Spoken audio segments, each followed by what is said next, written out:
আমি ছাত্র শিবিরের সেক্রেটারিকে নিজের মুখে বলতে শুনছি যে এটা কেন জাস্টিফাই না আসলে ওইটা এখানে থাকার জন্য। আপনি জানেন যে এটার মধ্যে থেকে ও নিজের মুখে উনি বলছেন টেলিভিশনে যে এটা একটা ধারাবাহিকতার একটা অংশ, একটা লেখক এটা মনে করছেন, আমাদের মধ্যে থেকে এটা এরকম নানা ধরনের এটার মধ্যে এটা হয়। এবং সেই বক্তব্য কি ছিল? মুসলমানরা ভুল পথে গিয়ে এই মুক্তিযুদ্ধ করছে, আল্লাহ মুসলমানদের হেদায়েত করুক বা এটাতে এটা ভালো হোক, তাই তো? না খালেদা, এটা এখানে তো প্রাসঙ্গিক তো বিষয়, এটা অন্যদিকে আপনি গেলেন। সেটা না, হচ্ছে আপনি যে মুক্তিযুদ্ধটা নিয়ে আপনাদের অবস্থান আমি কি বলেছি ক্লিয়ার যে মাসুদ ভাই? আপনাদের হ্যাঁ, অবস্থান কি মুক্তিযুদ্ধ ক্লিয়ার? বিষয়ে আমাদের ক্লিয়ারটা কিরকম হচ্ছে যে মুক্তিযুদ্ধটা আমি কি বলেছি জিনিসটা কি যে আসলে?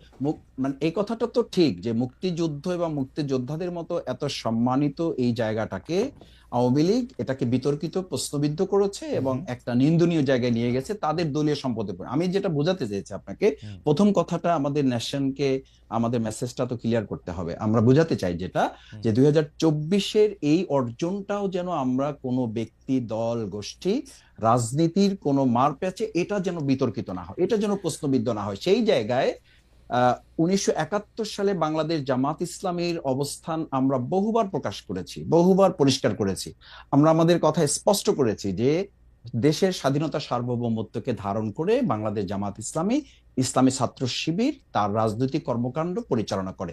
এবং সেই কারণে আপনি দেখেন যে 2024-এর এই গণ অভ্যুত্থানের মাত্র কয়েকদিন আগে আমাদেরকে নিষিদ্ধ করা হলো। কাউকে নিষিদ্ধ করা হলো, আমাদের করা হলো এই কারণে যে তখনকার আন্দোলন সংগ্রামে বাংলাদেশ জামাত ইসলামী, ইসলামী ছাত্র শিবিরকে সরকার এবং তৎকালীন গোয়েন্দা সংস্থার রিপোর্ট অনুযায়ী তাদের কাছে মনে হয়েছে দেশপ্রেমের সামগ্রিক চেতনাটাকে বাংলাদেশ জামাত ইসলাম, ওকে। ইসলামী ছাত্র শিবির লোকেরা ধারণ করে এই কাজটা করছে। আর ছাত্র শিবির তার ছাত্র সংবাদের প্রকাশনা যেটা করেছে, এটা একটা বিচ্ছিন্ন ঘটনা। আমি মনে করি যে তাদের এখানে একজন গবেষক একটা লেখা লিখেছে এবং তারা এটা পরে যখন বুঝতে পেরেছে বা এটা না তাদের না, পরে নজরে বুঝতে পারে এসছে। নাই, পরে বুঝতে পারে না নাই না, ভাই। আমি একটু খালি আমি বলছি যে যখন তাদের নজরে এসছে তারা প্রত্যাহার করেছে এবং এটার জন্য তারা দুঃখ প্রকাশ করেছে। জি জি জানাব।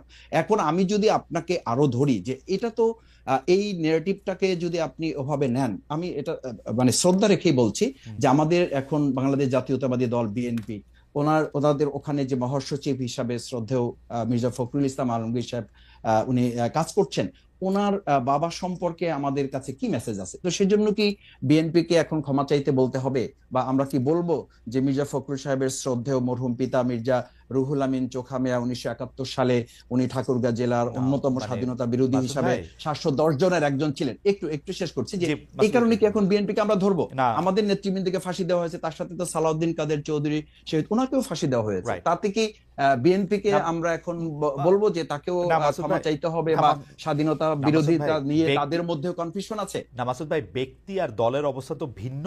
আমরা 1971 সালে জামায়াতে ইসলামী মুক্তিযুদ্ধের চলাকালীন সময়, তারপরে তারপরে তারপরে বিভিন্ন সময় বিভিন্নভাবে স্টেটমেন্ট দিয়ে দল হিসাবে যেটা বলেছে, আমরা যখনই প্রশ্ন করি আপনি বলেন যে আপনারা বলেন যে ব্যাপারে জামাত ইসলামের অবস্থান পরিষ্কার, কিন্তু পরিষ্কারটা আপনি একটু বলেন তো, আমরা একটু শুনি যে পরিষ্কার অবস্থাটা কি 1971 সালে কি আপনারা যারা যা করেছিলেন তা ঠিক করেছিলেন?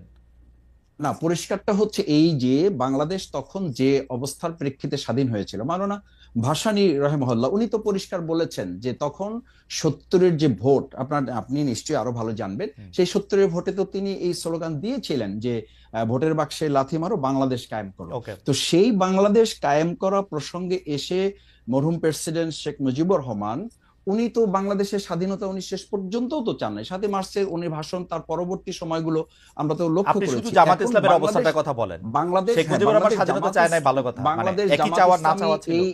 এই বাংলাদেশ জামাত ইসলামী 53 বছরে হ্যাঁ। যে নেরেটিভ গুলো বাংলাদেশে আমরা লক্ষ্য করেছি, আপনি বাংলাদেশ জামাত ইসলামী সেই পর্যালোচনাগুলি তখন ছিল যে আমরা বাংলাদেশ জামাত ইসলামী স্বাধীনতা চাই, কিন্তু ভারত সহযোগিতার মাধ্যমে যে ষড়যন্ত্রমূলক ভাবে দেশকে স্বাধীন করে এই দেশকে তাদের একটা অঙ্গরাজ্য বানানোর পরিকল্পনা বা ষড়যন্ত্র করছে, এটার সাথে জামাত ইসলামের দ্বিমত ছিল। ওকে। এবং সেই দ্বিমতটা তো 1971 সত্য, সালে আমি আমি সেই একদম দ্বিমতটা তো পরিষ্কার পরিষ্কার সত্যে অবস্থানটা, পরিণত হয়েছে। পরিষ্কার অবস্থানটা আবার বলি। আপনার পরিষ্কার অবস্থানটা হচ্ছে 1971 সালে শেখ মুজিবুর রহমান স্বাধীনতা চায় নাই, কিন্তু জামায়াতে ইসলামী স্বাধীনতা চাইছিল, এবং চাইছিল হচ্ছে ভারত সাহায্য করবে না এরকম একটা অবস্থায় স্বাধীনতা, তাই তো?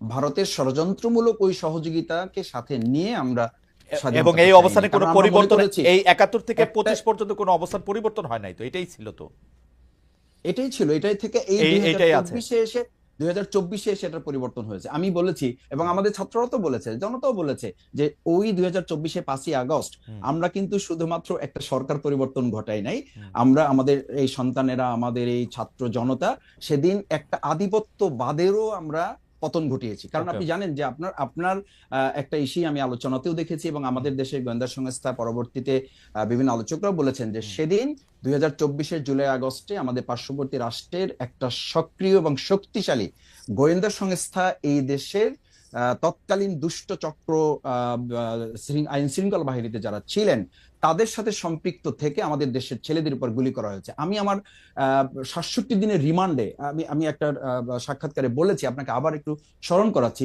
যে আমাকে যখন ইন্টারোগেশন সেলে নেওয়া হয়েছে তখন চোখ বাঁধা, হাত পা বাঁধা অবস্থায় আমাকে যখন দুটা চেয়ারে শোয়ানো হয়েছে, আমি তাদের কাছে খুব ইসের সাথে জানতে চেয়েছিলাম, স্পষ্টভাবে জানতে চেয়েছিলাম যে আমার চোখ খুলে দেন, অথবা আমাকে দেখতে দেন, অথবা আমাকে পরিচয় দেন যে আপনারা কারা আমার ইন্টারোগেশনে আসছেন। ওনারা অসতর্কতাবশত হোক অথবা কৌশলগত দিক থেকে ওনাদের মনে না থাকার কারণে হোক, ওনারা বলেছেন এখানে দেশি বিদেশি সংস্থার লোকেরা না আছেন। না আমি খুব মাসুদ ভাই, আশ্চর্য হয়েছি আমরা এই যে এই বক্তব্যগুলি, এই এই মাসুদ ভাই, মাসুদ ভাই এই আমরা একটু, পর্যন্ত যখন দেশ গিয়েছে, মাসুদ আমি ভাই সেই জন্য আমরা একটু বলেছি যে খালিদ ভাই আমরা একটু আসলে একটু একটু প্লিজ, প্রিসাইজ জি থাকতে জি। চেষ্টা করি। অর্থাৎ 1971 সালে যেভাবে বাংলাদেশ স্বাধীন হয়েছিল, জামাত ইসলাম এটার সাথে একমত ছিল না। তো জামাত ইসলাম এটার সাথে একমত কখনোই পোষণ করে নাই।